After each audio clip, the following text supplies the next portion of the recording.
So straight away, F1 needed this result badly.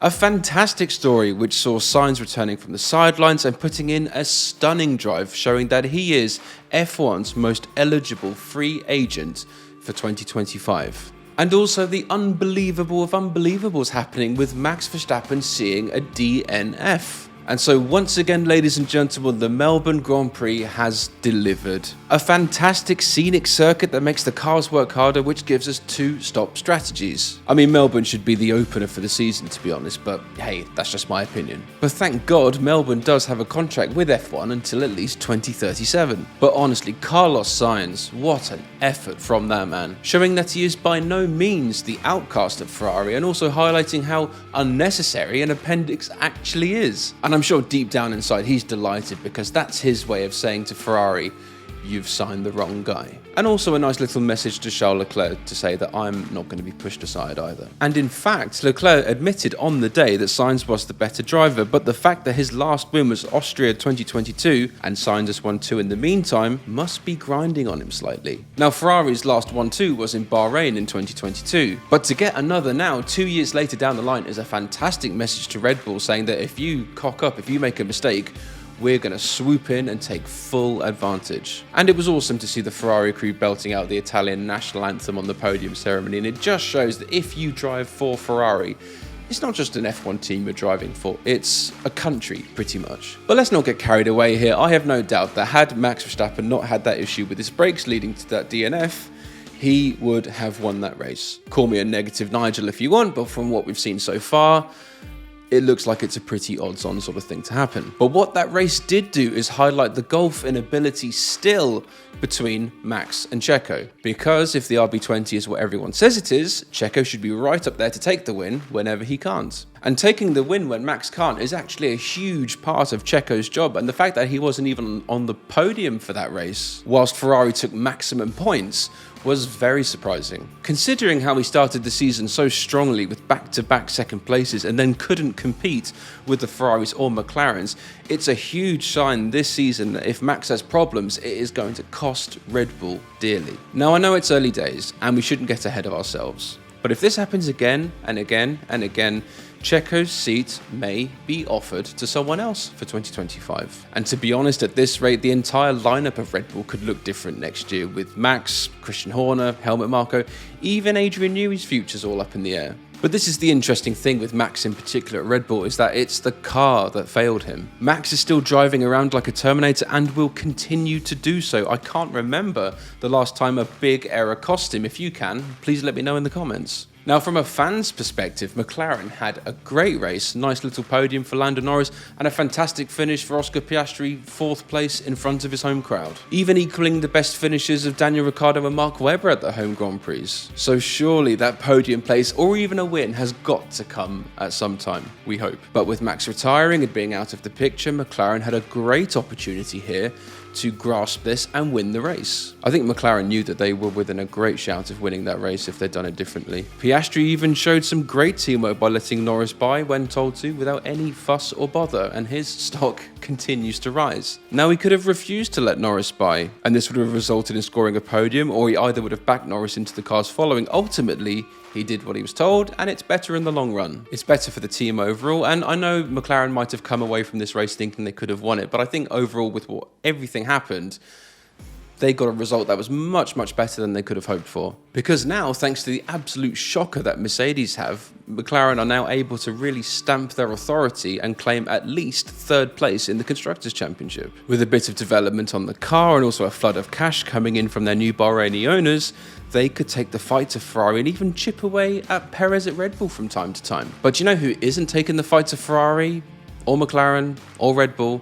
It's Mercedes, who had a miserable weekend. I'm not even sure when Mercedes had a pointless finish or a double DNF, but it's got to be some while ago now. And with all their pre-season chat and positivity, they just seem to be falling and falling and falling. And Russell was unfortunate, retiring from 7th, which could have been 6th after a bizarre incident with Alonso.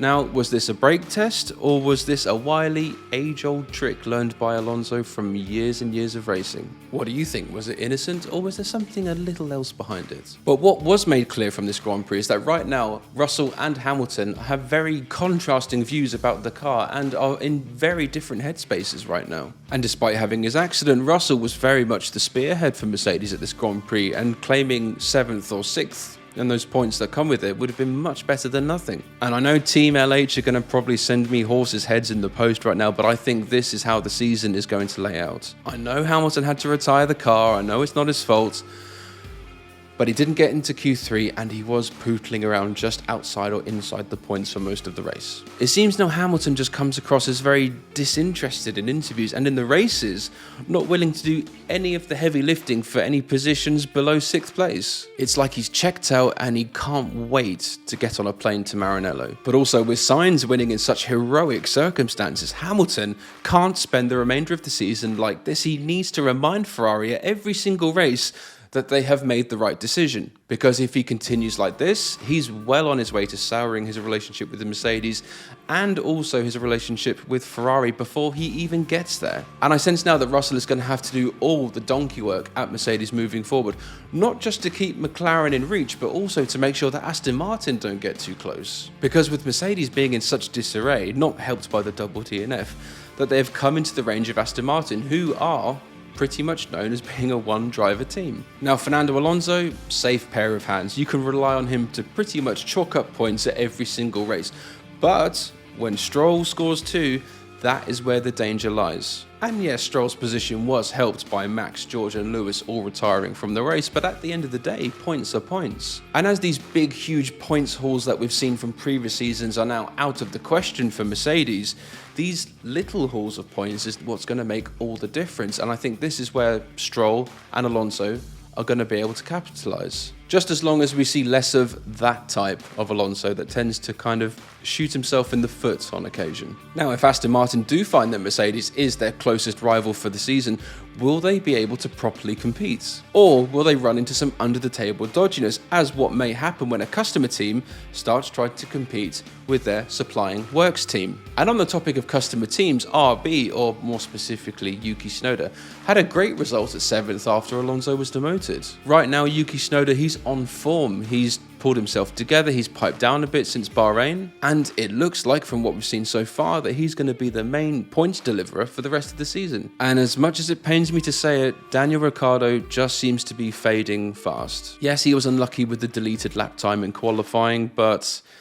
compared to Tsunoda, he's just nowhere at the moment.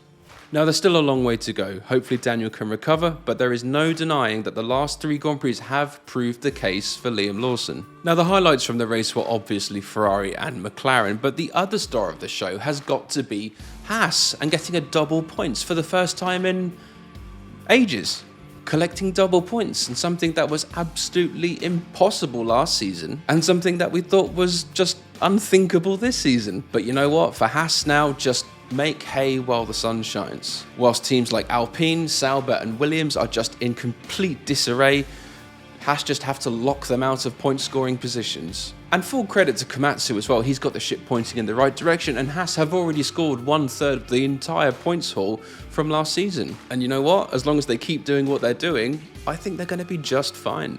And then you come to Williams, and I have a growing sense that things won't be just fine. In fact, I think 2024 could be even harder than last season. Now, I'm not going to get into the rights or wrongs of putting Albon into Sargent's car, but 2 important things were made obvious at Melbourne. And it's that Williams are not yet up to capacity, and not being able to field 2 cars at the Grand Prix, even if one has had an accident, is shocking for a team nowadays. And then also, it's the complete lack of confidence in Logan Sargent when it comes down to the crunch. If exactly the same situation happened at Sauber or Alpine, you wouldn't sub out one driver for the other, because you have equal confidence and faith in both of them. You know both of them can do the job if it comes down to it. But the hard reality is that if you don't have confidence in one of your drivers, they shouldn't be there. And if he is still there, it shows that his place in the team is based on factors that are off the track. Now, it's intriguing to think what is going through Alex Albon's mind, because it's clear now that Williams still have a long way to go. The clock is ticking and many teams on the grid probably have his phone number. The question is, does he need to strike while the iron's hot and whilst his share price is still relatively high? Because this is the thing, if Williams don't improve, Albon could find himself slowly slipping back into the pack when once